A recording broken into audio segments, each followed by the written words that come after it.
Kabanata 1171. Nang subukan ni Morgan na buksan ang pinto, napagtanto niyang nakalock yun. Nang malapit na siyang magalit, dali-daling lumapit si Lupin at pinigilan siya. Naguluhan itong nagtanong, bakit nakalock ang pinto mula sa labas? Oo, umalis ako kanina at pagbalik ko, nadiskubre kong hindi ko mabuksan ang pinto. Kwento ni Morgan na isang diretsyong tao. May gumawa nito. Siguro aksidente mong nalock pag-alis mo, mungkahi ng isa sa mga katulong ni Sherlon. Anong pinagsasabi mo? Ako raw ang naglock nito. Nagpanteng ang tainga ni Morgan. Ikaw ang nagbabantay dito. Sino pa kaya ang maglock? Sagot ng katulong ng may inis. Ikaw, tama na. Pinigilan ni Lupin si Morgan at ngumiti. Pakibuksan na lang ang pinto para sa amin. Mas magalang itong isang ito. Tinapunan ng malamig na tingin ng katulong si Morgan bago binuksan ang pinto at magalang na binati si Charlotte. Maraming salamat, Miss Lindbergh. Tulog si Louis, kaya huwag mo siyang gambalain, paalala ni Charlotte bago umalis. Saktong pagdating niya sa ibaba, kararating lang ni Sherlon mula sa library kasama ang mga bata. Charlotte, sabay tayong mag-lunch. Sige, susunod ako pagkatapos magpalit ng damit. Sagot ni Charlotte na walang kaabog-abog. Nakahinga ng maluwag ang dalawang katulong habang pinagmamasdan siya. Pagbalik sa silid, hindi napigilan ni Morgan ang magalit. Yung mga katulong ni Lady Sherlon ang naglock ng pinto. Tapos ako pa ang inaakusahan. Grabe sila. Kailan ka ba titigil sa pagiging mainitan ang ulo? Reklamo ni Lupin. Hindi ka ba naniniwala sa akin? Giit ni Morgan. Naniniwala ako pero dapat matuto kang maging kalmado kapag ganito ang nangyayari. Ano bang mapapala mo sa pag-aalburoto? Paliwanag ni Lupin. Dapat ipaalam natin kay Lady Sherlon at parusahan ang mga katulong na yun. Ayaw niya iyong palampasin. Sa tingin mo ba gagawin nila iyon nang walang nag-uutos? Tanong ni Lupin na nakangiti. Napatingin si Morgan at napatigil, at mabilis na napagtanto ang pakahulugan. Ibig mong sabihin si Lady Sherlon ang nag-utos. Siyempre, umikot ang mata ni Lupin. Napatingin si Morgan kay Charlotte na kalmadong nag-aayos ng buhok. Miss Lindbergh, bakit ginagawa ito ni Lady Sherlon? Kasi gusto niyang bigyan ng pagkakataon si Miss Lindbergh at Louis na mapag-isa, paliwanag ni Lupin. Hindi rin ito ang unang beses. Wala akong masabi. Nag-init ang ulo ni Morgan. Paano niya nagagawa yun? Sino ba ang akala niya kay Miss Lindbergh? Hindi umimik si Lupin at tumingin lang kay Charlotte nang may pag-aalala. Sumang-ayon siya na hindi dapat tinitiis ni Charlotte ang ganitong pagtrato. Hindi kailangan ng pamilya Lindbergh ang suporta ng pamilya Laurent. Kaya nilang protektahan ang mga bata nang sila lamang. 20 araw na lang kaya kontrolin mo ang galit mo. Lumakad si Charlotte papunta sa changing room para magpalit. Pakiabot ang beige na sapatos. Okay, inabot iyon ni Lupin. Hindi pa rin gets ni Morgan ang nais ni Charlotte. Bagaman inis pa rin siya, wala siyang nagawa kundi sumunod. Pagkatapos magpalit, bumaba si Charlotte para mag-lunch kasama sina Lupin at Morgan. Nagpagawa si Sherlon ng masarap na pagkain at personal na pinaupo ang mga bata. Tinulungan din ni Diana si Louis pababa para kumain. Pagkatapos ng maikling tulog, mas maganda ang pakiramdam ni Louis. Pero nakamast pa rin siya dahil baka makahawa siya ng sipon. Masaya at tahimik na kumain ang pamilya. Mabilis kumain ang mga bata kaya agad silang natapos at nagpaalam para maglaro ng building blocks. Inutusan ni Charlotte si Morgan na samahan sila habang kumakain pa ang tatlong matatanda. Charlotte, ako na ang bahala sa mga bata. Dapat samahan mo si Louis pagkatapos kumain, mungkahi ni Sherlon. Alam ko ang nararamdaman mo bilang ina, Lady Sherlon, pero... Habang hinihiwa ang steak, sagot ni Charlotte ng kalmado.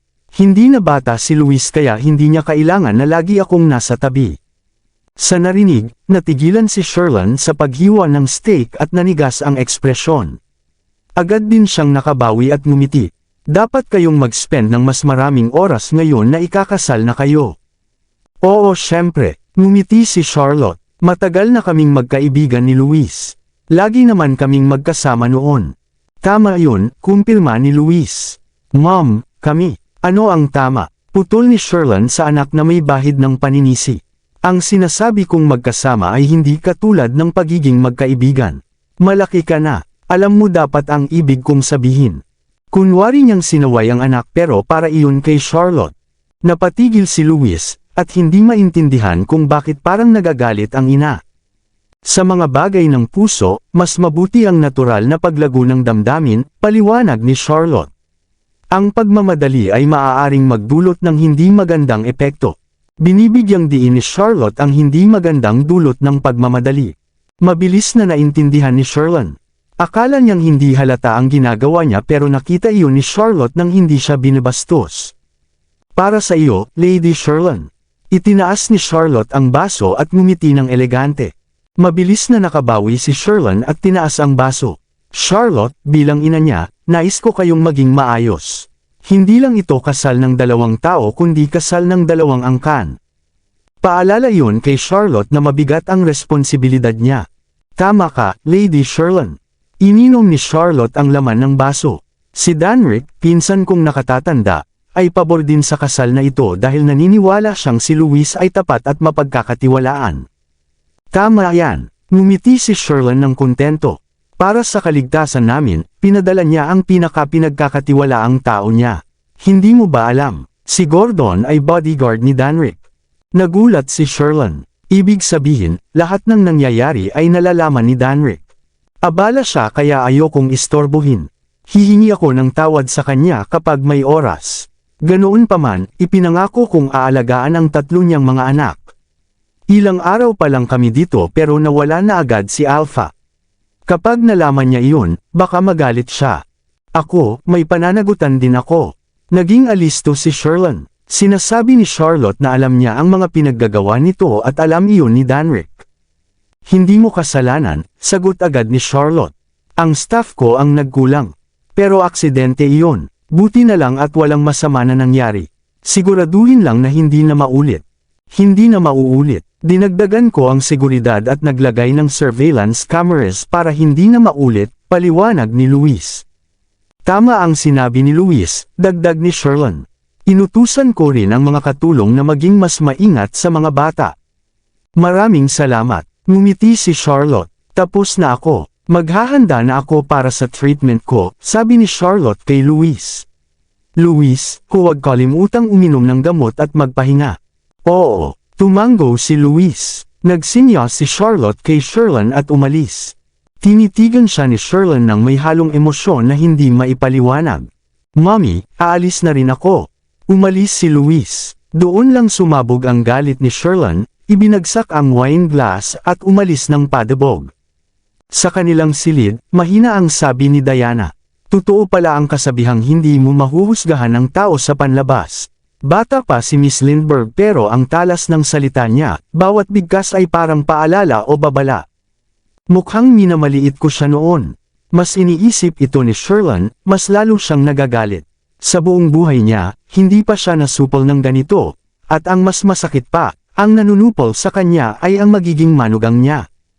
Kung ganoon, ano ang gagawin natin ngayon? Tanong ni Diana nang may pag-aalinlangan. Uminom si Sherlyn ng kape ng elegante at tinaas ang tingin. Nag-iba ang ekspresyon niya, para ka namang nagsasalita na para bang nakikipagdigma ako sa magiging manugang ko. Oh, nagulat si Diana at hindi nakasagot. Nang mawala ang bata, kasalanan talaga natin. Kapag nalaman ito ni Danrick, mahihirapan akong magpaliwanag, seryosong bili ni Sherlyn. Kaya sa panahong ito, dapat umayos kayo. Huwag na kayong magkakamali ulit. Opo, madam, sagot ng mga katulong na nakayuko. Dapat maging magalang kayo sa mga miyembro ng pamilya Lindbergh, lalo na sa mga bata. Kasabay nito, igalang ninyo si Dr. Felch, pag-warning ni Sherlyn. Kasama na riyan ang 2 babae, sina Lupin at Morgan. Huwag na huwag ninyong mababastos, malinaw. Opo, madam, malinaw po. Sa ngayon, huwag kayong gagawa ng kahit ano, utos ni Sherlyn kay Diana. Alagaan mo lang si Luis. Yun lang ang kailangan mong gawin.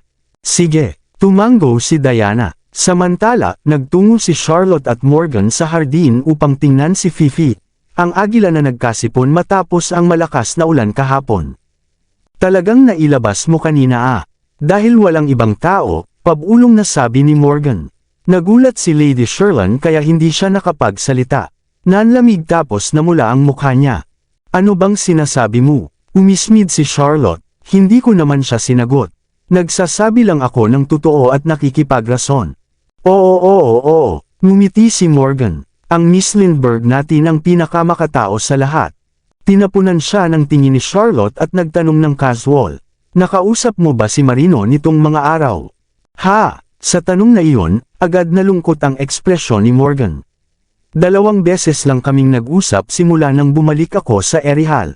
Noong dumating tayo sa Arkfield, wala na akong natanggap na kahit anong tawag. Pagkasabi niya nito, nagalit muli siya. Yung walang hiyang yun hindi ako kinakausap. Bahala siya, hindi ko siya kailangan. Makakahanap ako ng iba. Hindi ka na niya kino-contact. Nagtatakang tanong ni Charlotte, anong nangyari? Hindi ko alam, malungkot na sagot ni Morgan. Baka hindi siya pinapayagan ni Mr. Knock na kontakan ako. O baka naman may bago na siyang mahal. Hindi mapaglaro si Marino. Napakunot si Charlotte. Bigla niyang naramdaman na baka may problema si Zachary. Para hindi niya malaman, pinatigil niya si Marino sa pakikipag-connect kay Morgan. Kung ganoon, bakit niya ako hindi kinakausap?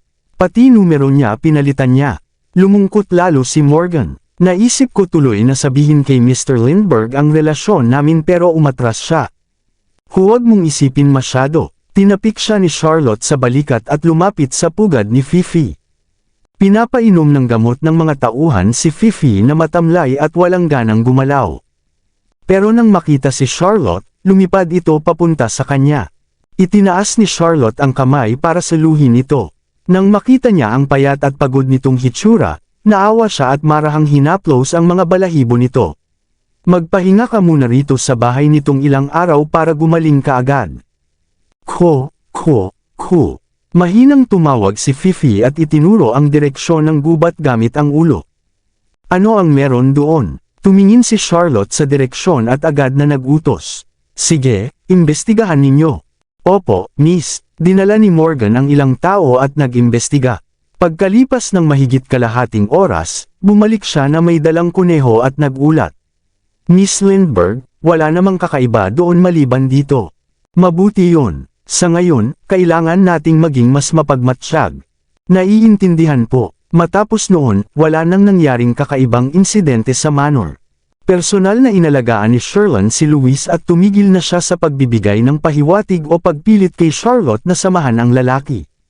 Gayunman, araw-araw namang kasama ni Sherlyn ang mga bata. Nakikipaglaro siya sa kanila, tinuturuan silang mag-oil painting, at gumagawa ng iba't ibang cute na pastry. Maliban kay Robbie, gusto siya ng 5 pang bata. Bagaman alam ni Charlotte na epektibo ang banta niya, hindi niya ibinaba ang kanyang bantay at palagi niyang pinaalalahanan sina Lupin at Morgan na pag-ibayuhin ang pagbabantay sa mga bata. Si Gordon naman ay alertong nagbabantay sa seguridad ng manor. Sa katunayan, ilang beses na niyang napalayas ang mga sumubok pumasok ng palihim. Pero pakiramdam niya, parang may tumutulong mula sa loob sa mga iyon. Akala niya ay mga tao iyon ni Luis kaya hindi niya ito pinalaki. Lumipas ang panahon sa normal at tahimik na takbo. Hindi ganoon katagal at 1 buwan na ang lumipas. 3 araw na lamang bago ang araw na napagkasunduan nina Charlotte at Zachary.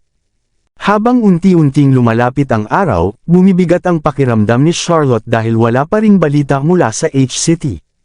Simula ng tawag na iyon noong gabing iyon, hindi na muling tumawag si Zachary, pati kay Robbie ay wala ring balita. Samantala, 2 beses tumawag si Jamie dahil miss na niya ang mommy niya pero hindi niya binanggit ang daddy nila. Umiyak agad si Jamie nang makita sa video call sina Robbie at Ellie. Nag-aalala ang tanong ni Robbie. Jamie, bakit? Bakit ka umiiyak? Miss ko kayo. Pinunasan niya ang luha habang nagsasalita ng paos. Nasa kay mommy kayo habang ako mag-isa dito sa bahay. Ang lungkot dito. Si daddy, hindi ba kasama mo si daddy? Napaiyak si Ellie at kumuha ng tissue para panasan ang luha niya sa screen pero syempre, hindi yun mapupunasan. Busy si daddy, hindi siya umuwi nitong mga araw. Tumingin si Jamie sa baba, malungkot at hindi makatingin sa kanila. Hindi siya marunong magsinungaling at ayaw niyang magsinungaling pero hindi niya rin masabi ang totoo. Sumakit ang puso ni Charlotte nang mapansin na hindi na masigla si Jamie at naging matamlay at may lungkot. Huwag kang umiyak, Jamie. Sa ilang araw, susunduin ka ni Daddy para sunduin ako. Makakasama na tayo ulit. Malambing na pinatahan siya ni Ellie at pagkatapos ay nagreklamo. Ngayon, hindi ko na matawagan si Daddy. Ano bang ginagawa niya? Wala na ba siyang pakialam sa atin? Ellie, may ginagawa siguro si Daddy. Dapat maintindihan natin siya. Hindi sang-ayon si Robbie sa reklamo ni Ellie kaya mapanatag niyang sinabi. Noong huli kaming kausap ni Daddy, iba ang boses niya. Baka hindi maganda ang pakiramdam niya. Sige, napakamot ng labi si Ellie at hindi na nagsalita. Totoo iyon, may sakit si Daddy. Huwag ninyo siyang sisihin, bulalas ni Jamie. Anong sakit niya? Mabilis na tanong ni Robbie. Nagpanik si Jamie. Naging mailap ang mata at namutla ang mukha. Jamie, sabihin mo sa akin. Ano ang nangyari kay Daddy? Nag-aalala si Robbie. Kailangan ko nang pumasok sa school, bye. Agad niyang pinutol ang tawag. Sa isang beep, naputol ang linya, at galit na binaba ni Robbie ang tablet. Robbie, ano bang pinag-uusapan ninyo? May sakit ba talaga si Daddy? Malubha ba? Nag-aalalang tanong ni Ellie. Okay lang. Wala kayong dapat ipag-alala. Ayaw ni Charlotte na mag-alala ang mga bata kaya agad niyang binago ang usapan. Sinabi sa akin ni Daddy na bahagya lang siyang nasugatan dahil sa trabaho. Hindi naman seryoso iyon. Talaga? Tanong ni Robbie. Siyempre, ngumiti si Charlotte. Ilang araw na ang nakalipas pero gumagaling na siya. Huwag kayong mag-alala. Bakit hindi mo kami tinawag noong tumawag si Daddy? Naguguluhang tanong ni Robbie. Hating gabi na iyon at tulog na tulog kayo, paliwanag ni Charlotte. Sa susunod na tumawag siya, sabay-sabay na tayong mag-usap. Siguro tatawag na ulit siya sa akin sa mga susunod na araw. Kabanata 1195. Pagkatapos pakalmeyan ng mga bata, tinawagan ni Charlotte ang numero ni Zachary, pero naka-off pa rin ang kanyang telepono. Sinilip niya ang petsa at kinumpirmang may 3 araw pa bago ang araw ng kanilang pagkikita. Bakit hindi sumasagot si Zachary sa telepono niya? Matagal na siyang walang balita. Ano kaya ang nangyayari? Matapos ang kaunting pag-aalinlangan, tinawagan niya si Ben. Kakaiba, dahil walang sumagot sa telepono. Sunod niyang tinawagan si Bruce, ngunit naka-off din ang kanyang telepono. Sumiklab ang kaba sa dibdib niya. Parehong hindi makontak ang dalawang pinagkakatiwalaang tauhan nito. Ano bang nangyayari? Pagkaraan ng 1 minuto, sinubukan niyang tawagan si Reyna. Si Reyna ang huli niyang pag-asa. Kung si Reyna ay hindi rin makontak, mapipilitan akong magpadala ng tao para alamin ang kalagayan ni Zachary. Mahabang ring ang umalangaw-ngaw. Nang patapos na si Charlotte at malapit nang ibaba ang tawag, biglang may sumagot. Miss Wind, isang pamilyar na tinig ang narinig niya sa linya. Sanay si Reyna na tawagin siya ng ganoon tulad noong dati. Reyna, may nangyari ba kay Zachary? Diretsyong tanong ni Charlotte. Wala, sagot ni Reyna na may mahinang tawa. Ano namang maaaring mangyari sa kanya? Kung gayon bakit hindi ko siya makontak? Tanong ni Charlotte. Hindi man lang niya sinasagot ang telepono niya. Sandali lang, tugon ni Reyna. Pagkatapos ay inabot niya ang telepono sa iba. Naguguluhan pa si Charlotte nang biglang may isa pang pamilyar na tinig na sumambad. Na-miss mo ba ako? Si Zachary iyon. Napatingin si Charlotte at inabot pa ng ilang segundo bago siya nakaimik. Zachary, ikaw ba yan? Buhay pa ako, tugon ni Zachary na may mahinang tawa. Masaya akong buhay pa ako para makita ka. Para siyang muntik ng mamatay at nagpapasalamat na nakaligtas. Anong ibig mong sabihin? Tanong ni Charlotte, na litong-lito.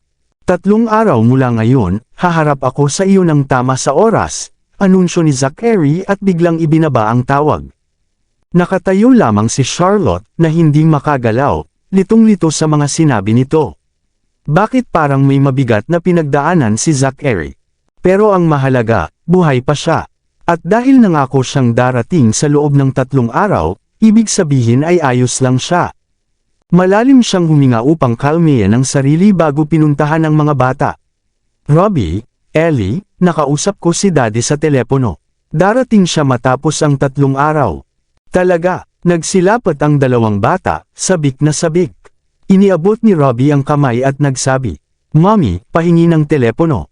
Gusto kong makausap si Daddy." Binaba na niya ang tawag, pinakita ni Charlotte ang call log. "Tingnan niyo, ito ang numero ni Reyna. Ginamit ni Daddy ang telepono niya. Bakit hindi niya ginamit ang sarili niyang telepono?" Tanong ni Robbie na may pagdududa. Siguro may problema ang telepono niya. Siguro. Biglang tumunog ang telepono ni Robbie, naputol ang paliwanag ni Charlotte. Video call mula kay Jamie kaya agad niya itong sinagot. "Jamie, Robbie, Ellie, Mommy, uuwi na si Daddy mamayang gabi." "Ang saya ko," masayang sigaw ni Jamie. "Sinabi niya sa aking dadalhin niya ako sa F-Nation para magkita tayo 2 araw mula ngayon."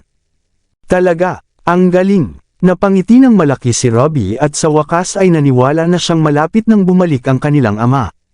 "Yay! Ang saya!" Tumatalon si Ellie sa tuwa. "Jamie, dalhin mo rin si Little Fifi dito. Miss na namin yon." "Oo, nasa isip ko rin yan," tumanggo si Jamie.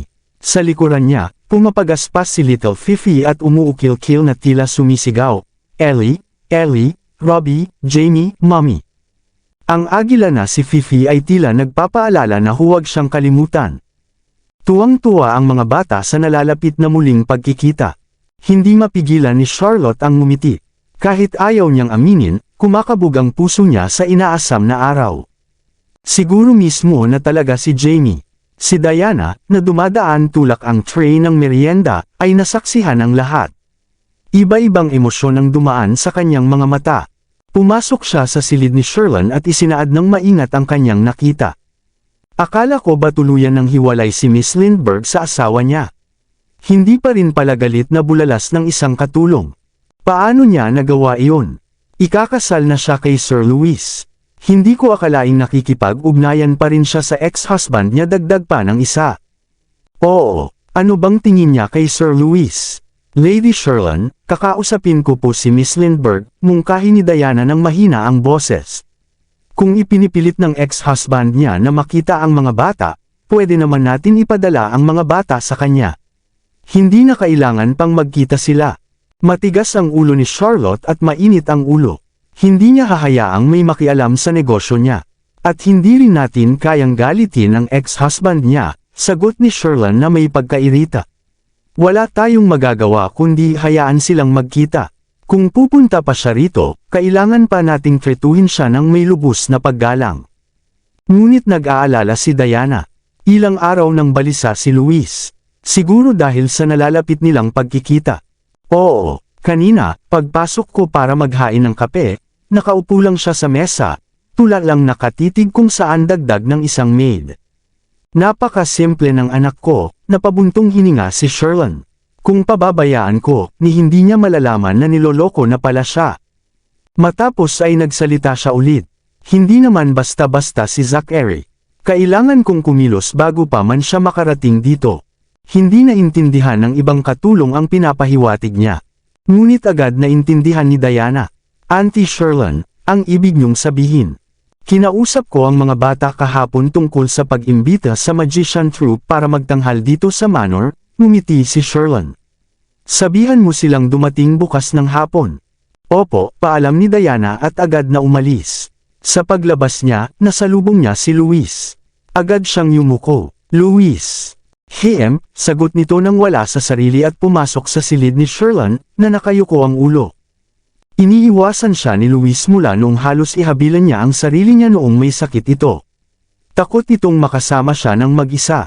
Napansin iyon ni Diana at iniwas ang tingin na tinatago ang lungkot.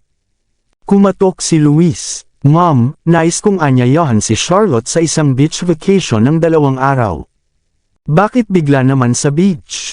tanong ni Sherlyn, sinusuri ang anak na halatang balisa. "Natatakot ka bang magkabalikan sila ni Zachary pagdating niya para makita ang mga bata?" Naiinis si Luis sa diretsyong tanong, ngunit sumagot pa rin. Hindi ganoon si Charlotte. Walang tiyak pagdating sa pag-ibig, singhal niya. At may kalamangan si Zachary kaysa sa iyo. "Mom, tama na. Pamatong sa dibdib ni Luis ang matinding kaba mula nang malamang paparating na si Zachary. Mahigit 1 buwan na silang magkasama sa manor, ngunit wala namang malinaw na progreso ang relasyon nila.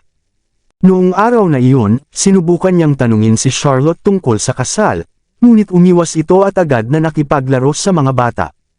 Nababahala siyang hindi matutuloy ang kasal kung magpapatuloy iyon. Kaya naisip niyang magpunta sila sa beach ng 2 araw. Baka sakaling umusad na ang relasyon nila kung makakapag-bonding sila ng masinsinan. Gaano mo na katagal kakilala si Charlotte? Tanong ni Sherlyn. Mga 2 taon na, sagot ni Luis na malungkot. Mom, maaari mo bang alagaan ang mga bata ng 2 araw? Gusto kong dalhin si Charlotte sa beach. Hindi mo ba naiintindihan? Sumimangot ang nakatatandang babae. 2 taon mo na siyang kilala, at halos dumikit ka na sa kanya saan man siya magpunta. Marami na kayong oras na magkasama ng pribado. Kung may nararamdaman siya para sa iyo, hindi ka sana nagpapanik ngayon. Gusto ako ni Charlotte pero, sinubukan ni Luis ipaliwanag pero unti-unting hamina ang kanyang boses. Kahit siya, hindi niya kayang paniwalain ang sarili niya. Marahil may nararamdaman nga si Charlotte para sa kanya, ngunit itinuturing lang siya bilang kaibigan at walang romantikong damdamin. Kung meron man, hindi sana ito palaging naglalagay ng distansya sa pagitan nila. Well, bumantong hininga si Luis at ibinaba ang ulo sa panghihinawa. Hindi ko na alam ang gagawin. Ginawa ko na ang lahat. Para akong walang silbi. Sutil ka talagang bata, masyado kang tapat. Tinitigan siya ni Sherlyn ng may paglalambing. Isipin mo. Paano nga ba nagkainlaban sina Zachary at Charlotte? Si Zachary ay isang taong walang pakiramdam, padalos-dalos at arrogant. Siya rin ang karibal ng pamilya Lindbergh pero hindi pa rin siya makalimutan ni Charlotte. Hindi ko rin maintindihan, sagot ni Luis, na nakakunot ang noo. Narinig kong nagkasama sila noon nang hindi sinasadya. Nabuntis si Charlotte at nanganak nang hindi alam ang tunay na pagkakakilanlan ni Zachary. Tapos sila. Tama na, putol ni Sherlyn nang mabanggit ang mahalagang punto. Hindi man lang nila kilala ang isa't isa pero nagtalik sila, pagkatapos nabuntis siya at nagkaanak. Naniniwala si Charlotte na siya ay pag-aari ni Zachary. Sa katunayan, karamihan ng babae ay ganoon ang iniisip. Kapag nagmarka na ang isang lalaki sa kanya, magpapasakop na siya ng hindi namamalayan. Kailangan mo lang magmarka sa kanya para mahulog siya sa iyo ng tuluyan, gets mo? Anong kalokohan iyang sinasabi mo? Hindi sumang-ayon si Luis. Kapag nagmahalan kami, natural na magkakaroon kami ng ganoong bagay. Hindi ko siya pwedeng angkinan ng sapilitan para lang mahalin niya ako. Mali yun at walang respeto. Napatigil si Sherlyn. Kalimutan mo na, ni hindi mo maintindihan ang sinasabi ko. Sayang lang ang oras. Mom, tama na ang mga sinasabi mo. Immoral iyon. Giit niya. Pakiusap, alagaan mo na lang ang mga bata. Mahilig si Charlotte sa dagat, kaya magbabakasyon kami roon at susubukan kung mapasagot siya. Naniniwala akong gaganti rin siya sa nararamdaman ko basta taos puso ako. Fine. Kung mapapayag mo si Charlotte na sumama sa trip sa beach, ako na ang bahala sa mga bata.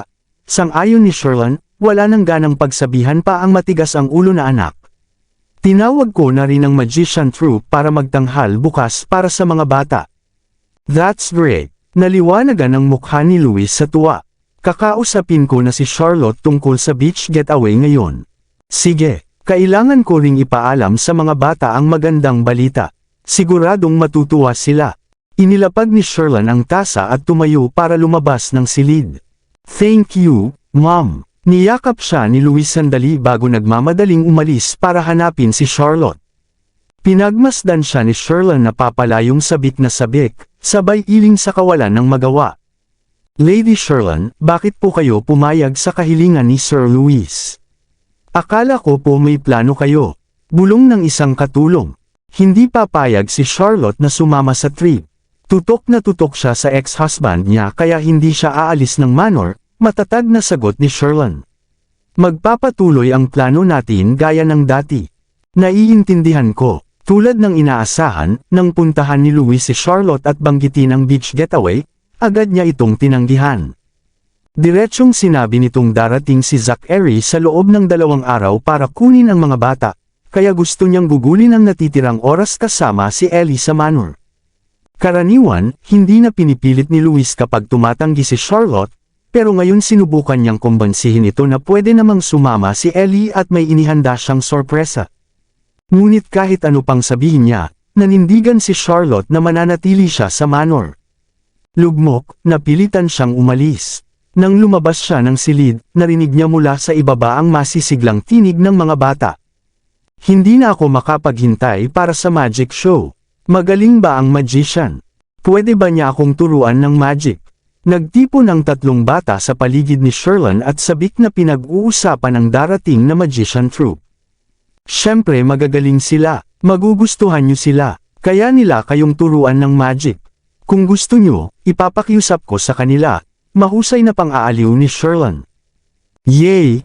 Ang saya! May kirot na selos sa dibdib ni Luis nang makita niyang tuwang-tuwa ang mga bata. Papunta na sana siya sa kanyang silid nang umakyat sina Robbie at Ellie para hanapin si Charlotte.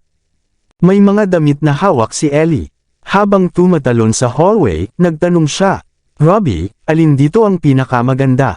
Kapag dumating sina Daddy at Jamie, gusto kong magbihis ng maganda. Magaganda silang lahat, sagot ni Robbie, tila nasa magandang mood.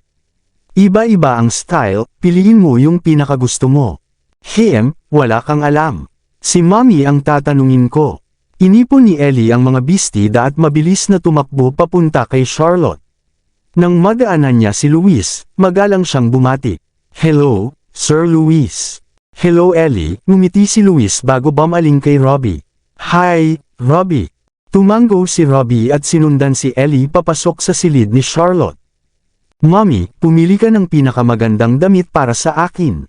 Gusto kong isuot ang pinakamaganda pagdating ni na Jamie at Daddy." "Magaganda silang lahat," sagot ni Charlotte na may masayang tawa. Tama ako," singit ni Robbie. Habang masayang nag-uusap ang mag-iina, sinakop si Luis ng magkahalong emosyon. Hindi niya matakasan ang insecurity sa nalalapit na pagdating ni Zachary. May kutob siyang matatapos ang relasyon nila ni Charlotte kapag dumating si Zachary.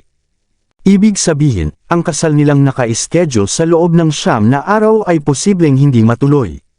Sa pag-iisip na iyon, mabigat siyang bumalik sa kanyang silid at naglunod sa alak.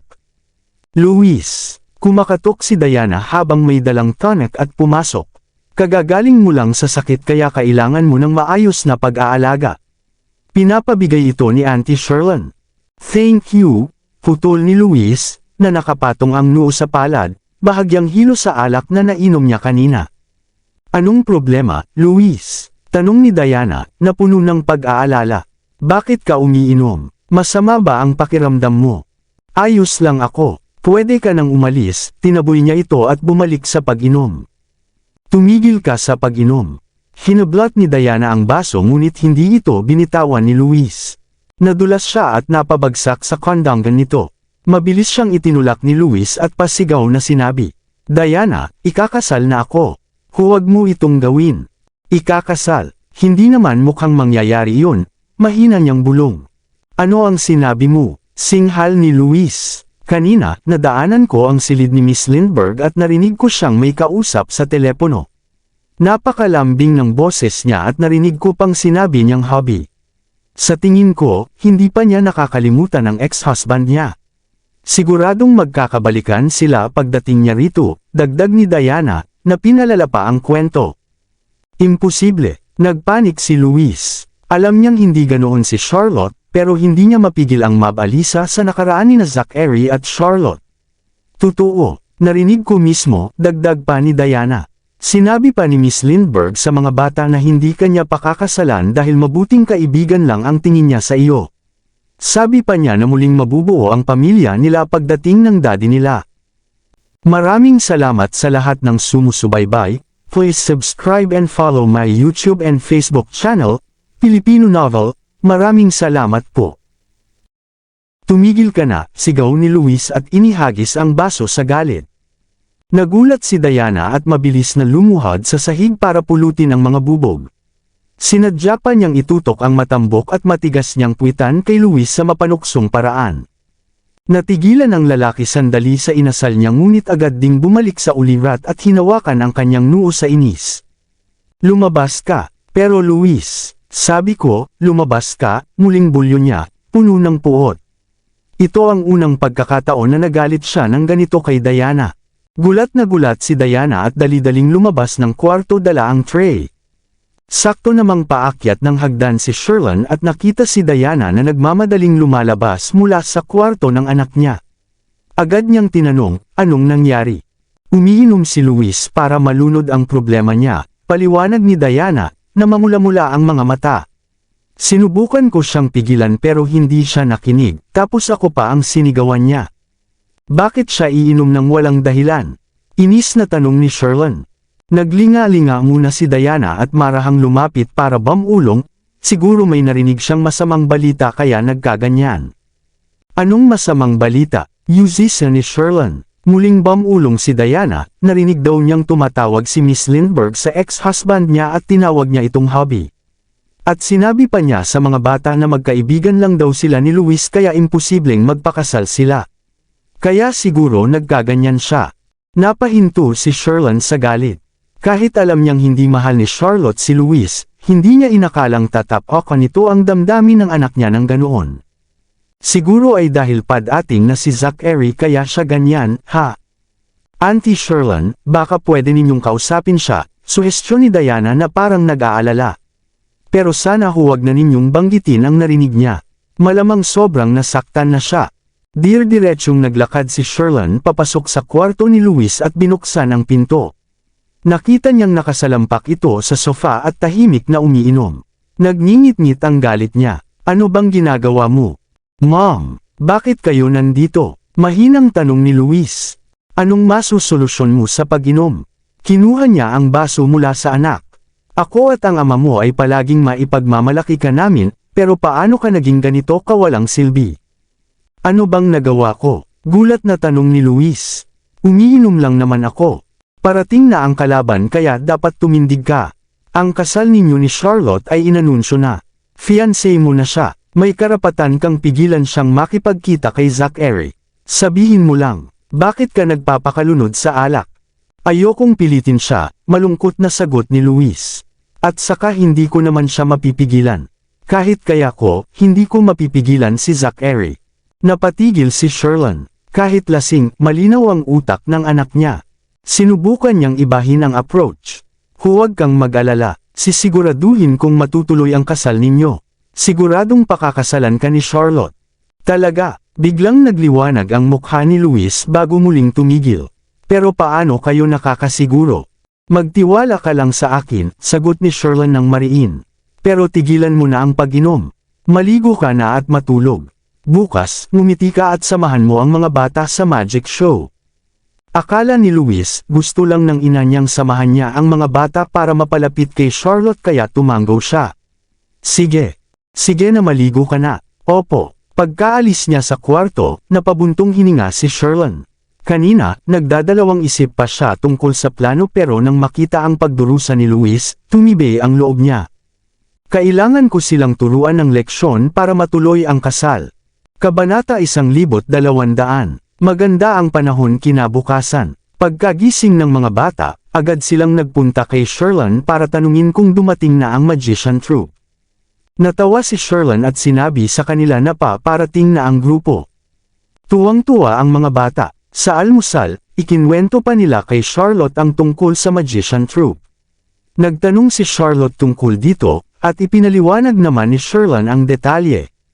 Nagulat si Charlotte. Narinig lang niya kay Ellie na may darating na magician troupe, pero hindi niya alam na ganito pala kalaki ang setup.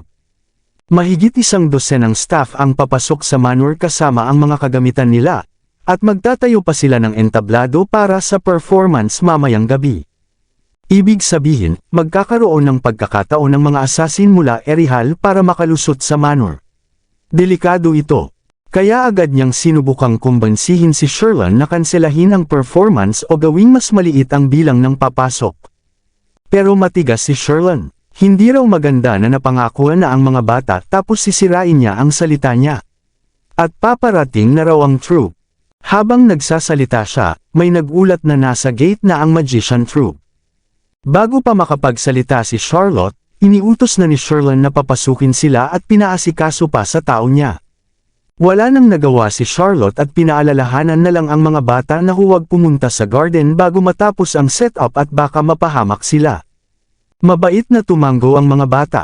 Nakunat ang noo ni Sherlyn na halatang hindi natutuwa. Charlotte, masyado kang praning. May mga tao tayo kahit saan sa manor. Ilang beses ko nang inimbitahan ng magician troupe at kaibigan ko sila. Anong ikinababahala mo? Hindi po, Lady Sherlyn, paliwanag ni Charlotte ng mabilis. Kailangan ko lang maging maingat dahil parating si Danrick, kukunin niya ang mga bata. Kung may mangyari, hindi ko iyon maipapaliwanag sa kanya. Dahil ginamit niya ang pangalang Danrick, hindi na siya masigawan ni Sherlyn. Tama ka rin naman. Wala namang mawawala kung mag-iingat. Tumayo si Sherlyn at sumigaw sa mga tao niya, maghanda kayong lahat. May papasok na outsiders ngayon kaya taasan ang seguridad, lalo na sa mga bata. Kapag may nangyari sa kanila, pananagutan ninyo. Opo, salamat, Lady Sherlyn, sabi ni Charlotte habang nililinis ang labi. Tapos na ako kumain. Maglalakad muna ako sa garden. Sige, sagot ni Sherlyn. Sasamahan kita, alok agad ni Luis. Hindi na kailangan. Tatawagan ko si Danrick. Umupo muli si Luis, mukhang sobrang bagsak ang loob. Napansin niyang lumalamig ang pakikitungo ni Charlotte. Nakunat ang noo ni Sherlyn, at nawalan ng gana kumain. Mga bata, laro muna tayo. Dinala ni Morgan ang mga ito sa playroom, at si Robbie naman ay bumalik sa online class. Naiwan sina Luis, Sherlyn, at mga tauhan. Pinayuhan ni Sherlyn ang anak, Luis, magpakasigla ka.